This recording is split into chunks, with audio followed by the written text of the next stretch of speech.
Doctora Denise y compañeros, somos el equipo integrado por Atsinta Deo de Jesús, Andrés García Aquino y su presente servidora, Fernanda Rivera. Nosotros les vamos a explicar el tema de anticoagulantes y antiagregantes plaquetarios, correspondiente a la experiencia educativa de hematología. Para comenzar y comprender más a fondo los fármacos utilizados para los trastornos de la hemostasia, comenzaré con una breve introducción. Cuando un vaso sanguíneo se lesiona o se rompe, se pone en marcha toda una serie de mecanismos, como lo son la vasoconstricción local del vaso, depósitos y agregación de plaquetas y coagulación sanguínea. Todo esto con la finalidad de impedir la pérdida de sangre. Y a todo este proceso se le conoce como hemostasia. La palabra hemostasia proviene de dos raíces griegas, aima, que significa sangre, y éstasis, que significa detener. Desde este punto de vista, la hemostasia es considerada como el mecanismo de defensa que tiene el organismo para limitar la pérdida de sangre después de la lesión de un vaso sanguíneo. En el proceso de coagulación participan varios compuestos denominados de forma común, como factor, y se les designa por un número romano elegido de acuerdo con el orden en el que fueron descubiertos. Y 13 son los factores de coagulación. De igual manera, hay que recordar que el sistema hemostático es producido en dos etapas, llamadas hemostasias primaria y secundaria. A continuación les presentamos un video que explica gráficamente dichos mecanismos.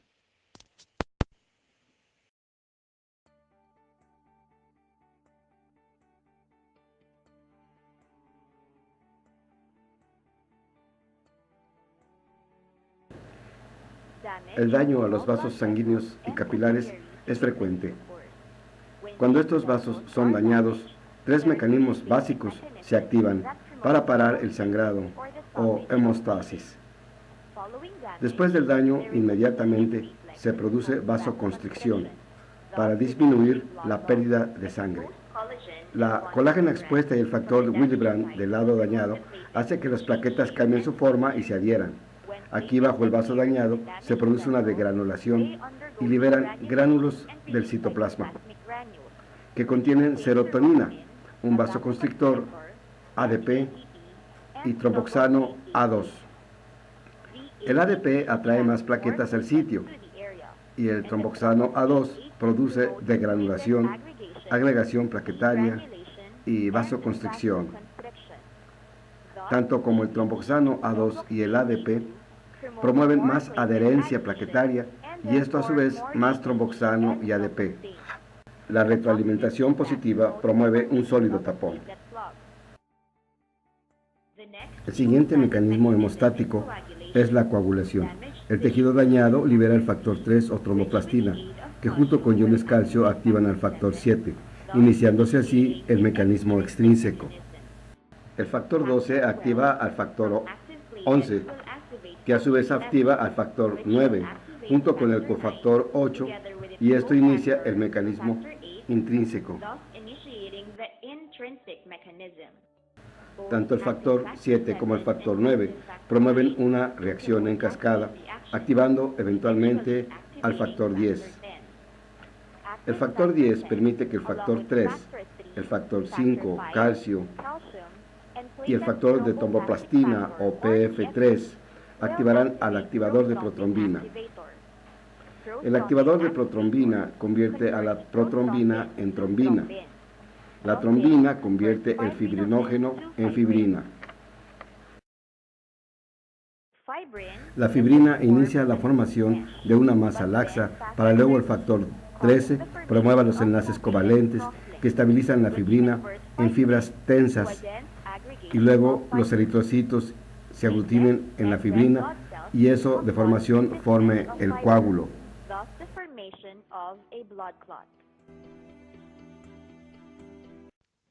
Una vez comprendida la hemostasia, procedemos a hablar acerca de los fármacos utilizados en los trastornos de la coagulación sanguínea.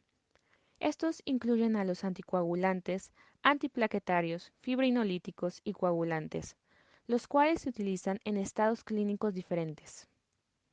Cuando conviene retrasar el proceso de coagulación, se emplean anticoagulantes y antiplaquetarios. En caso de que sea necesario disolver los coágulos preformados, se emplea fibrinolíticos.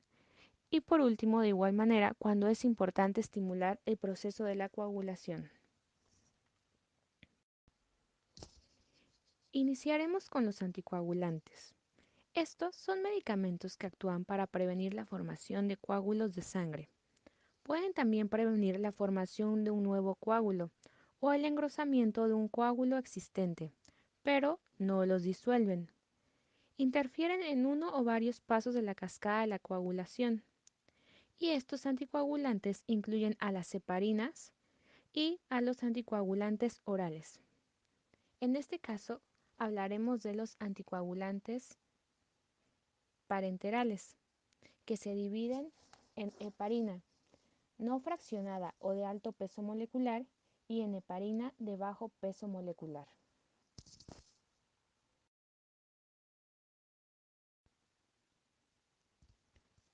La heparina es uno de los fármacos prototipo del grupo. Es una mezcla de glucosaminoglucanos extraída del cerdo o bovino. La farmacodinámica de la heparina no fraccionada o de alto peso molecular se lleva a cabo de manera indirecta al unirse a la antitrombina 3, inactivando los factores de la coagulación 9A, 10A, 11A y 12A, y la trombina, lo que inhibe la conversión de fibrinógeno a fibrina. La inactivación del factor 10A evita la conversión de protrombina a trombina y por consiguiente la trombosis. Ahora, la farmacocinética consiste en que la heparina se debe administrar por vía intravenosa o subcutánea. No es aplicada vía intramuscular porque puede ocasionar hematomas. Debido a su alta polaridad y tamaño molecular, no atraviesa con facilidad las membranas, ni es absorbida a través de la mucosa gastrointestinal, ni tampoco atraviesa la placenta. Se une a las proteínas plasmáticas en 95%, tiene una vida media de 60 a 90 minutos y es metabolizada en el hígado por la heparinasa y da compuestos de menor peso molecular que se excretan a través de la orina. La heparina se utiliza para la prevención y tratamiento de trombosis venosa y de la tromboembolia pulmonar. Es administrada después de un infarto de miocardio. También suele utilizarse para la prevención de la coagulación sanguínea durante los procedimientos de diálisis y durante la cirugía cardíaca. La dosis inicial usual es de 5.000 unidades internacional y más tarde de 5.000 a 10.000 unidades internacional cada 4 o 6 horas. El antídoto de esta es el sulfato de protamina 1 miligramo cada 100 unidades internacional de heparina. La hemorragia es el efecto adverso más frecuente, por lo regular en las mujeres ancianas y en los pacientes con insuficiencia renal. Además, el medicamento puede causar trombocitopenia en el 25% de los enfermos.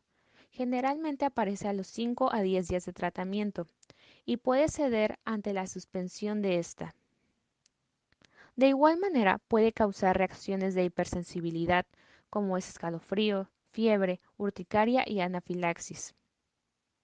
El uso prolongado de heparinas llega a ocasionar osteoporosis debido a una estimulación continua de osteoclastos. De igual manera, puede causar hiperpotasemia por inhibición de la aldosterona. En contraindicaciones tenemos que la heparina no se puede emplear en los pacientes con hemorragias, hemofilia, trombocitopenia, púrpura y crisis hipertensiva.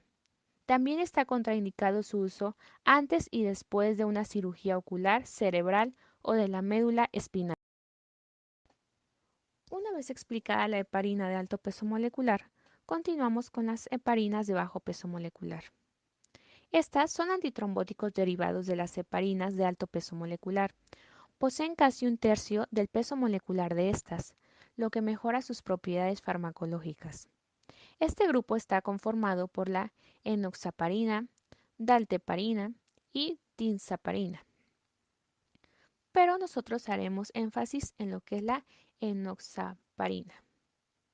Este es un prototipo de las heparinas de bajo peso molecular, con un peso molecular promedio de alrededor de 4.500 daltones. La enoxaparina potencia la acción del inhibidor de endógeno de la coagulación, la antitrombina 3. Aumenta la inhibición de la formación y actividad del factor 10 mediada por la antitrombina 3. Esta acción va a hacer que haya una reducción en la formación de los trombos. Va a ser administrada por vía endovenosa y subcutánea. Después de su aplicación subcutánea, se absorbe de forma rápida y en su totalidad. La absorción es directamente proporcional a la dosis administrada. Su vida media es de 4 a 6 horas y este medicamento va a ser metabolizado en el hígado y se elimina a través de la orina. La enoxaparina se usa en la prevención de la enfermedad tromboembólica, en el tratamiento de tromboembolismo venoso establecido, hemodiálisis, coagulación intravascular diseminada, adyuvante en el tratamiento del infarto agudo del miocardio, trombosis cerebrales, cirugía cardíaca, trombosis en pacientes con cáncer. La enoxaparina es utilizada a razón de 1 miligramo por kilogramo cada 12 horas y va a venir en presentación de ámpulas de 20, 40, 60, 80 y 100 miligramos. Sus efectos adversos van a ser similares a las heparinas no fraccionadas, siendo como principal efecto adverso la hemorragia. La enoxaparina está contraindicada en caso de hemorragia, hemofilia, trombocitopenia, púrpura y amenaza de aborto. Asimismo, tenemos a los anticoagulantes orales. Estos son los fármacos más utilizados de manera común en la profilaxis a lo largo de diversas complicaciones tromboembólicas. Inhiben a las reductasas de la vitamina K necesarias para convertirla en una vitamina activa. Los medicamentos más importantes incluidos en el grupo son la acenocumarina y la warfarina, ambos derivados del dicumarol. La warfarina. Esta se emplea para profilaxis y tratamiento de trastornos tromboembólicos, complicaciones embólicas por fibrilación auricular, prótesis valvulares cardíacas y para la reducción del riesgo de embolia sistémica o posterior a un infarto miocárdico. Esta va a disminuir la síntesis hepática de factores de la coagulación dependiente de la vitamina K por medio de la inhibición de la enzima epóxido reductasa de la vitamina K, lo que evita la gamma carboxilación. Se administra por vía oral. Y en cuanto a su farmacocinética, es importante mencionar que tiene un alto grado de unión a proteínas, tiene metabolismo hepático y atraviesa la barrera hematoplacentaria.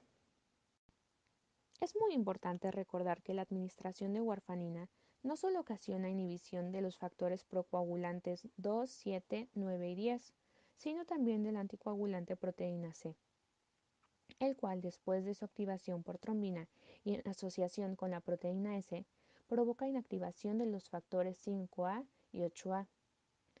Debido a que la proteína C y el factor 7A tienen una vida media menor que los factores 2A, 9A y 10A, al inicio del tratamiento con warfarina existirá disminución de la anticoagulación, esto debido a la disminución de la proteína C, y de la vía extrínseca de la coagulación debido a la disminución del factor 7A, con conservación de la actividad normal de la vía intrínseca de la coagulación.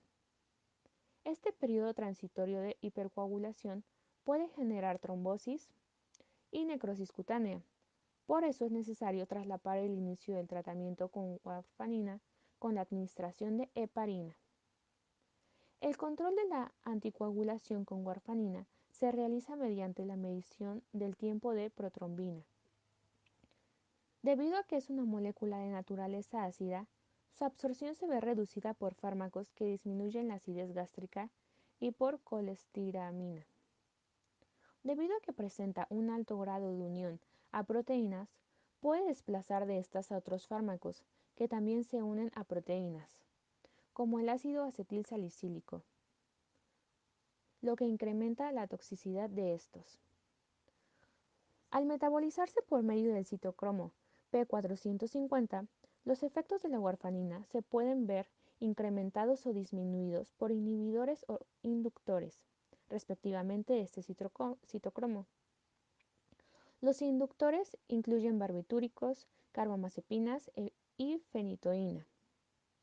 Por otro lado, los inhibidores incluyen cimetidina, macrólidos y azoles. Entre los efectos secundarios se presenta hemorragia y necrosis de piel, principalmente en pacientes con niveles disminuidos de proteína C. Si se administra durante el embarazo, existe el riesgo de producir dismorfogénesis ósea en el feto en desarrollo. En caso de necesitar revertir el efecto de la warfarina, se administrará vitamina K. Sin embargo, si se requiere reversión inmediata, se suministrará plasma fresco congelado. Para finalizar a los anticoagulantes orales les explicaré dos medicamentos más, el dabigatran y el rivaroxaban. Primeramente encontramos al dabigatran. Este es un anticoagulante de la clase de los inhibidores directos de la trombina, que en muchos casos puede sustituir a la warfarina como anticoagulante preferente. Se administra por vía oral en forma del profármaco dabigatran etoxilato. Su efecto puede ser antagonizado a través de la administración de idarucizumab, que es un anticuerpo monoclonal. Y por último encontramos a rivaroxaban. Este es un inhibidor directo del factor 10A, altamente selectivo, con biodisponibilidad oral.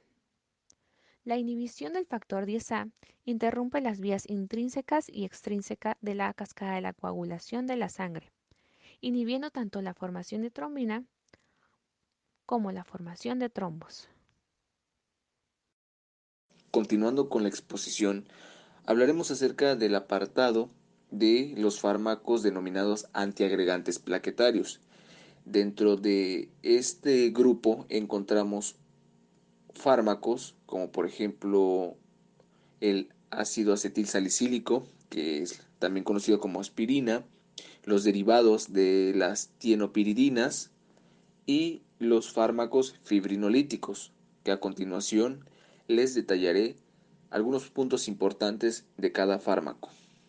Comenzando con el ácido acetil salicílico, también conocido como aspirina, el mecanismo de acción de este fármaco va a ser mediante la inhibición irreversible de las ciclooxigenasas con una alta selectividad por la ciclooxigenasa 1, ciclooxigenasa que está íntimamente relacionada con la cuestión plaquetaria. También se puede observar sus procesos a nivel de estómago y a nivel de riñón.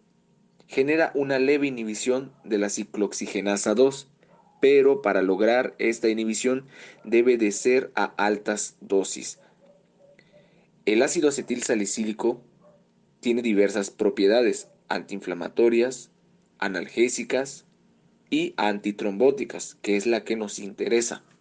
A nivel plaquetario, va a inhibir la producción del tromboxano A2 con un efecto ligero sobre la producción de la prostaglandina GI2. El efecto de este fármaco pues va a durar sobre toda la vida biológica de la plaqueta, alrededor de un 7 a 10 días. Dicho fármaco tiene buena absorción vía oral.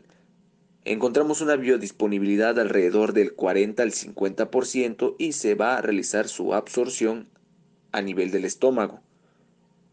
Su inicio de acción va a ser relativamente rápido, alrededor de entre 1 a 2 horas. La eliminación va a ser por vía renal y en cuanto a las posologías o en cuanto a las dosis, diversas literaturas marcan o nos presentan algunos esquemas en las cuales se puede emplear dependiendo de la función o dependiendo de lo que nosotros queramos que realice este fármaco, ya que recordemos que tiene tres propiedades. Se pueden utilizar dosis mayor a 300 miligramos al día, que va a generar una inhibición completa de la síntesis. Dosis menores de entre 75 a 100 miligramos por día va a generar una inhibición acumulativa. Por lo tanto, tenemos que dosis mayores alrededor de entre 75 y 100 miligramos, pues no va a aumentar como tal la velocidad del efecto, sino que va a ser una cuestión acumulativa.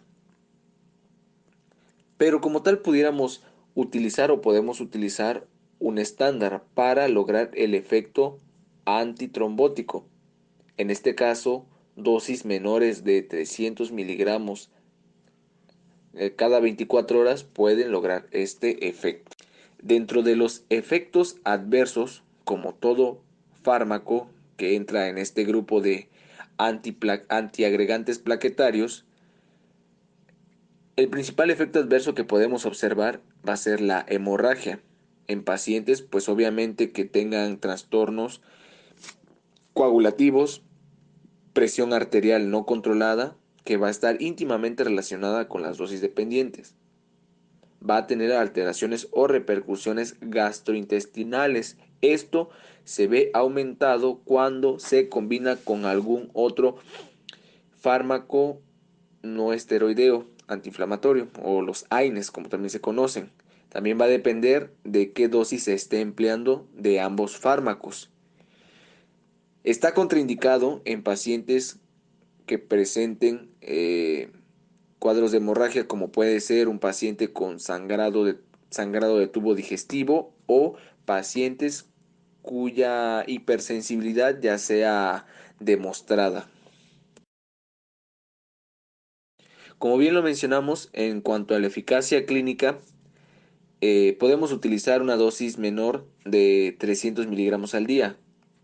Algunas otras literaturas manejan un esquema de entre 75 a 100 miligramos al día.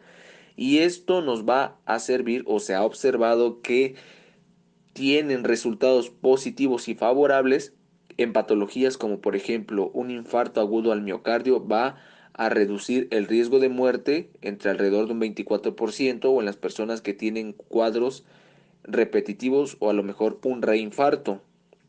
En el accidente cerebrovascular o en enfermedad cerebrovascular del tipo isquémico, igual va a disminuir el riesgo de muerte, va a disminuir el riesgo de invalidez y el riesgo de recurrencia. Esto se ve dentro de las primeras 24 horas. Quiere decir que cuando se esté presentando estos cuadros y se administra este fármaco dentro de las primeras 24 horas es cuando podemos observar sus resultados positivos o un resultado favorable.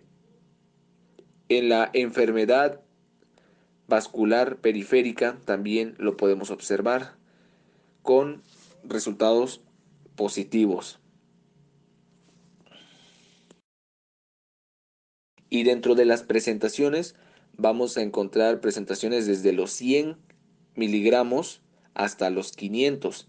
Y podemos encontrar ya sea la versión genérica, que va a tener el principio activo que va a ser el ácido acetilsalicílico, o la de patente, la clásica aspirina.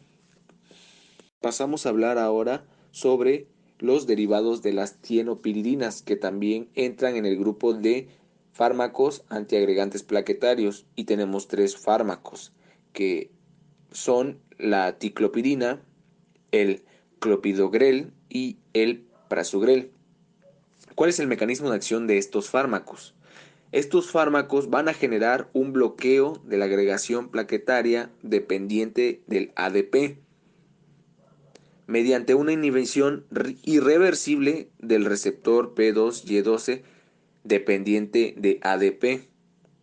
Como tal, no van a tener un efecto sobre el ácido araquidónico, y estos fármacos se les considera como profármacos. Va a ser metabolizado vía hepática mediante la familia del citocromo P450, y el efecto del tiempo va a ser dependiente de la dosis y valga la redundancia, del tiempo que se esté administrando, por lo que puede tener un efecto acumulativo. Dentro de los efectos adversos, como todo fármaco antiagregante plaquetario, la principal complicación o el principal efecto adverso que podemos observar pues es la presencia de hemorragia, alteraciones gastrointestinales, posible presencia de rash cutáneo, una neutropenia, neutropenia que se ve con mucha menor frecuencia en pacientes que consumen o están bajo tratamiento con la ticlopidina. Es el fármaco en el cual se ha observado menor riesgo de neutropenia. Y hay que tener precaución cuando se utiliza en terapia dual todos estos fármacos en combinación con el ácido acetil salicílico. También se recomienda el uso concomitante de un fármaco de los llamados inhibidores de las bombas de protón, que pueden ser omeprazol, esomeprazol u otros con el fin de generar una protección y evitar algunos efectos adversos. Esto más que nada a nivel gastrointestinal. Y por último vamos a hablar acerca de los fibrinolíticos. Estos fármacos se van a encargar de la disolución de trombos y depósito de fibrina en sitios de la lesión vascular. Van a generar también o van a promover la transformación del plasminógeno en plasmina. Todo esto son sustancias o elementos encargados de la coagulación que se pueden ver alterados y favorecer estados protrombóticos. Existen dos grandes grupos dentro de los fibrinolíticos. El primer grupo son los no fibrinoespecíficos y dentro de este grupo o subgrupo vamos a tener lo que es la estreptoquinasa y la uroquinasa. ¿Cuál va a ser la función de estos fármacos? Pues van a activar al plasminógeno unido o no al coágulo y al que se va a encontrar de manera circulante. Van a lisar también el coágulo y el fibrinógeno circulante también. Y por último tenemos al subgrupo de los fibrino específicos. Dentro de este subgrupo contamos con el fármaco que es el activador tisular del plasminógeno. Este va a activar al plasminógeno presente en el coágulo y va a tener una escasa interacción con el fibrinógeno circulante. ¿Cuáles son las aplicaciones terapéuticas o en qué patologías podemos utilizar estos fármacos para obtener resultados positivos? Se ha observado que en el infarto agudo al miocardio tienen buena función, así como también en el accidente cerebrovascular o enfermedad cerebrovascular del tipo isquémico, siempre y cuando se administren dentro de las 3 primeras horas. Obviamente, entre más temprano el uso, pues mejores resultados obtendremos. También en la tromboembolia pulmonar se han obtenido buenos resultados. Para terminar, con este grupo de fármacos antiagregantes plaquetarios es muy común los efectos adversos de los 3 tipos mencionados, del ácido acetilsalicílico, de los derivados de la tienopiridinas y de los fibrinolíticos. En cuanto a su mecanismo de acción, ahí es donde existen los cambios y se deben de emplear de maneras adecuadas, ya que hay pautas muy importantes como por ejemplo en el accidente cerebrovascular, en algunas no funciona y en algunas inclusive podría ser fatal su uso. Hay que administrarlos igual de manera correcta por los procedimientos gastrointestinales patológicos que el paciente pueda presentar.